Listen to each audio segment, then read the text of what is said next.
Today was your second match in singles ever with the shot clock in use. How did it, if did it maybe affect your serve ritual?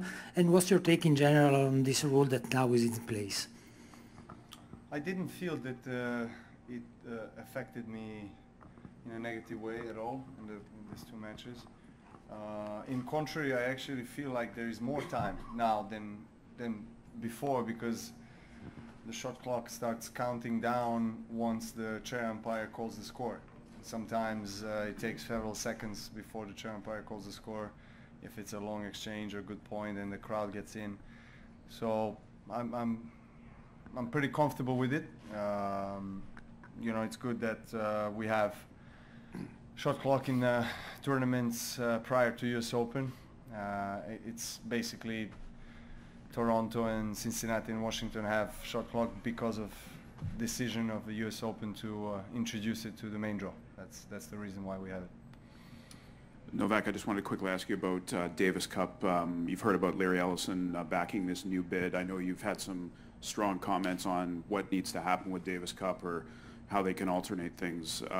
Just your thoughts when you heard that and what you think of this new plan for the end of the year.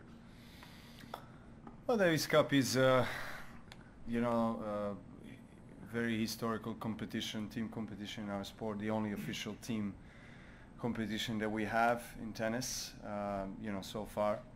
And, you know, lots of players in the last 15 years have talked about the urge to change the format, because if you see in the last 10 years, you know, the amount of times that the top players played Davis Cup, it was not very often, and it happens that, you know, you play 1 year and then the next year you don't play, because it's just the scheduling of this kind of format so far has been pretty bad, and I was talking about it years ago, and I think that the format needs to be changed, and I'm all in favor for that. Novak, looking at today's match, Peter was getting kind of close in your serve in that opening set. You had love 30 in the first game, a couple of deuces later on, but after that deuce game midway through the first set, he didn't really have any more chances. How did you turn that around and get control of the match? I thought I served well in the moments when I really needed and I was looking for the first serve. I thought I found you know, pretty good accuracy and angles with the first serve, and also second serve worked pretty well. You know, overall game was so and so in the moments when I, you know, probably needed to step it up. I did, and it was just enough to win in straight sets. Your term as president of the Players' Council is coming to a close soon. Is that something that you would ever have an intention of doing again? And what's something that you're happy about achieving during your time in that role, and maybe one thing on the other end of the spectrum that didn't go according to the way you would have liked? Well, I've been a part of the Player Council earlier in my professional career for 3 years, and then I haven't been part of it for some time, and then now, you know, the last term was 3 years, and I was also acting as a president of the council, and that was a big responsibility, and obviously I was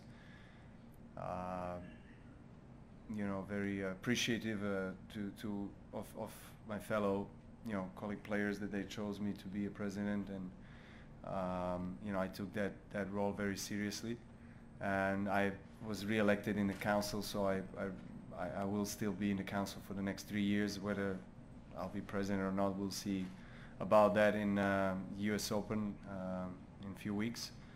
I think comparing to the earlier days of my involvement in Player Council at the beginning of my career, comparing to this last 3 years, I think there was just much more communication, proactivity from players, willingness to participate in conversations, and you can see that there is much more improvement in that particular matter.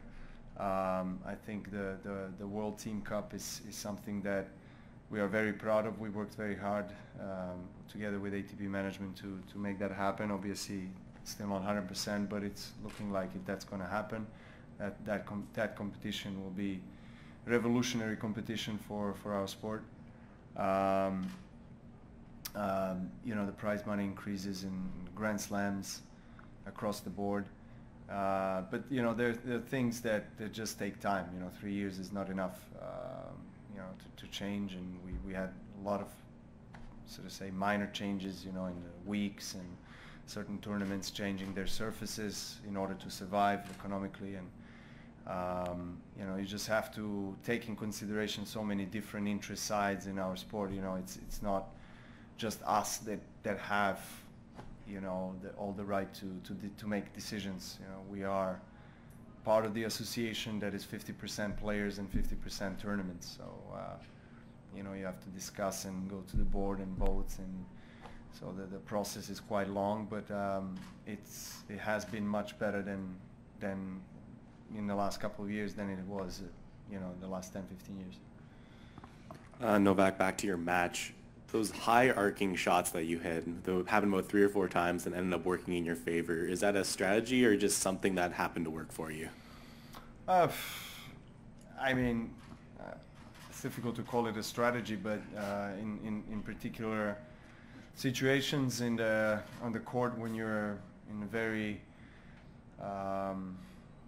defensive position and you can't hit the clear shot, and the opponent is already at the net. That's one of the better shots, I guess. I've been using it in the past quite a lot in order to get back to the right position on the court and try to get back in the point. And so today it has worked. Actually, when I broke his serve in the second set, I won 2 points with those kind of shots. So sometimes it works, sometimes it doesn't. There was no win today, so I could really loop the ball pretty high. Thanks. Hey Novak, I'm just curious, like at any level event you play at, how hard is it to not get tempted to look ahead in the draw, potential quarterfinal matchups and beyond, truly just look at each match as it goes? Look, I know the draw, we all know the draw, but that's all it is. I have to focus on the upcoming match and take one challenge at a time. That's how it is. And if I dissipate my focus and my energy, it won't be good for me in the present moment, and it's all I have. Yeah, Novak, in the Instagram post that you put up after Wimbledon, you talked about achieving a golden balance in life, presumably juggling parenthood with the demands of the schedule. How were you able to do that? That's something that I think that a lot of people have trouble with in their lives. Well, balance is the key in life, I love talking about that, and this, balance as a word, and as a term, is kind of a philosophy of my life and my approach to life. But there's one thing that I think that I personally have learned over the years when balance comes to matter is that balance is something that once you achieve it, it doesn't mean that you are in balance. It means that the next morning when you wake up, you got to do it again and again and again. So there are days when you're not in balance. There are days when you're balanced on the court, off the court. So that's life. You got to keep on going and understanding what every new day brings to you, and try to be grateful for everything that you are, that you have, that is happening to you. That's how I start my day. Expressing gratitude and trying to deal with whatever life has on plate for me, and it's all part of my evolution. Thank you. Thank you.